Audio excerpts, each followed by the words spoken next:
वेद व्यास जी कह गए हैं, इस संसार में ज्ञान के समान पवित्र करने वाला निसंदेह कुछ भी नहीं है। सबके पास अपना अपना ज्ञान है और बांटते रह रहे हैं। कोई भारत में बैठकर, कोई अमेरिका में। तो 10 सितंबर है दोस्तों, मंगलवार है, कर लेते हैं खबरों पर वार। जी हाँ, गुजरात में फूड कॉर्प लगाएगा यूएई। परमाणु ऊर्जा और पेट्रोलियम समेत 4 समझौतों पर मोदी और वहां के क्राउन प्रिंस अल नाहयान ने किए हैं समझौते। यानी कि कुछ कुछ उजाला होगा। इधर नजर डाल देते हैं राहुल गांधी पर। जी हाँ, अमेरिका में है और बैठकर कह रहे हैं साहब, लोकसभा चुनाव के बाद अब भारत में कोई भी भारतीय जनता पार्टी से नहीं डरता। यहाँ याद आता है, मोहब्बत की जब दुकानें खुलती है तो कोई डर काहे का। लेकिन 3 दिन की अमेरिका यात्रा पर गए राहुल गांधी ने विश्वविद्यालय में जो कहा है, और कहना भी चाहिए, कि भारत की राजनीति में नफरत का माहौल है।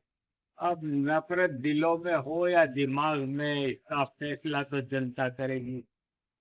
जीएसटी काउंसिलिंग की बैठक में बड़े निर्णय हुए। आम लोगों को राहत की बात है। कैंसर की दवा और नमकीन होगी अब सस्ती। चलिए साहब, अगली खबर की बात कर लेते हैं। हरियाणा कांग्रेस और आप की चुनावी तालमेल वार्ता हो गई है विफल। आपने सभी 90 सीटों पर चुनाव लड़ने का किया है फैसला। यानी कि मोहब्बत की दुकान ढूंढनी पड़ेगी। चलिए साहब, अगली बात करते हैं ममता बनर्जी की। ममता बनर्जी ने डॉक्टरों से हड़ताल छोड़कर दुर्गा पूजा में सम्मिलित होने की अपील की थी, लेकिन इसका उल्टा प्रभाव सामने नजर आ रहा है। एक शिक्षक ने तो यहाँ तक कह दिया कि अकेली पड़ गई है ममता और कर रही है प्रलाप।